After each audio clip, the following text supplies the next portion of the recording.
ಇವಾಗ ನಾವು ನಮ್ಮ ಆನರಬಲ್ ಹೋಮ್ ಮಿನಿಸ್ಟರ್ ಮೀಟ್ ಮಾಡಿದ್ದೆ ನಾವು ಪರಮೇಶ್ವರ್ ಜಿ ಅವ್ರನ್ನ.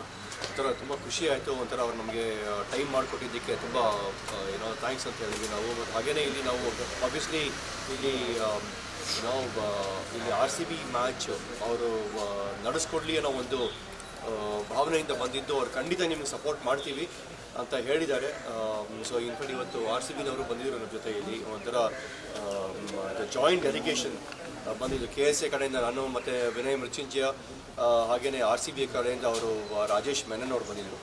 ಸೊ ಹಾಗಾಗಿ ಒಂದು ಒಳ್ಳೆ ಡಿಸ್ಕಷನ್ ಆಯಿತು. ಸದ್ಯಕ್ಕೆ 12ನೇ ತಾರೀಕು ಅವರು ಹೇಳ್ದಂಗೆ ನಮ್ಮ ಇವರು ಹೋಮ್ ಮಿನಿಸ್ಟರ್ ಅವ್ರು ಹೇಳ್ದಂಗೆ ಒಂದು ಕಮಿಟಿ ಏನು ಫಾರ್ಮ್ ಮಾಡಿದ್ರು ಅವ್ರ ಜೊತೆ ಒಂದು ಮೀಟಿಂಗ್ನ ನಡೆಸಿ ನಾವು ಆದಷ್ಟು ಬೇಗ ನಾವು ಒಂದು ಡೆಸಿಷನ್ಗೆ ಬಂದು ಅದನ್ನು ನಾವು BCCಗೆ ತಿಳಿಸಿ, ಅದಕ್ಕಾಗಿ ನಾವು ವೆನ್ಯೂಗಳು ಮಾಡಬೇಕಾಗತ್ತಲ್ಲ, ವೆನ್ಯೂನ ಅನೌನ್ಸ್ ಮಾಡಬೇಕಾಗತ್ತೆ.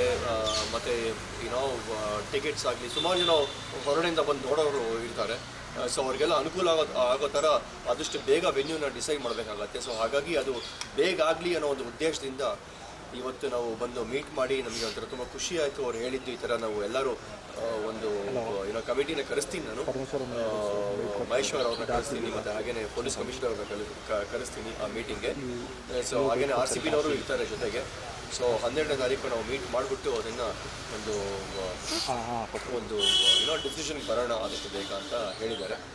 ತುಂಬ ಖುಷಿ ಇದೆ. ಏನಂದ್ರೆ ಖಂಡಿತ ಅಂತ ಅನಿಸಿದೆ ನನಗಂತೂ.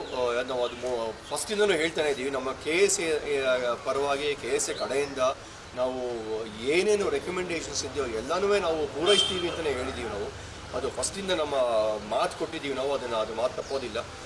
ಸೊ ಇವತ್ತು ನಮಗೆ ಈ ಒಂದು ಜಾಯಿಂಟ್ ಡೆಲಿಗೇಷನ್ ಥರ ನಮ್ಮ RCB ಅವ್ರನ್ನೂ ಕರ್ಕೊಂಬಂದು ನಮಗೆ ನಮ್ಮ ಹೋಮ್ ಮಿನಿಸ್ಟರ್ ಅವರು ಟೈಮ್ ಮಾಡಿಕೊಟ್ರಲ್ವ, ಅದೇ ನಮಗೆ ತುಂಬ ಖುಷಿ ಆಯಿತು. ಅವರು ಬಂದು ಇಲ್ಲಿ ಮಾತಾಡೋದ್ರಿಂದ ಸ್ವಲ್ಪ ಇನ್ನೂ ಕ್ಲಾರಿಟಿ ಬರ್ತಾ ಇದೆ ನಮಗೆ ಡಿಸಿಷನ್ ಮಾಡೋದಕ್ಕೆ. ಸೊ ಹಾಗಾಗಿ ಇವತ್ತು ಇನ್ನೊಂದು ಎರಡು ಮೂರು ದಿವಸದಲ್ಲಿ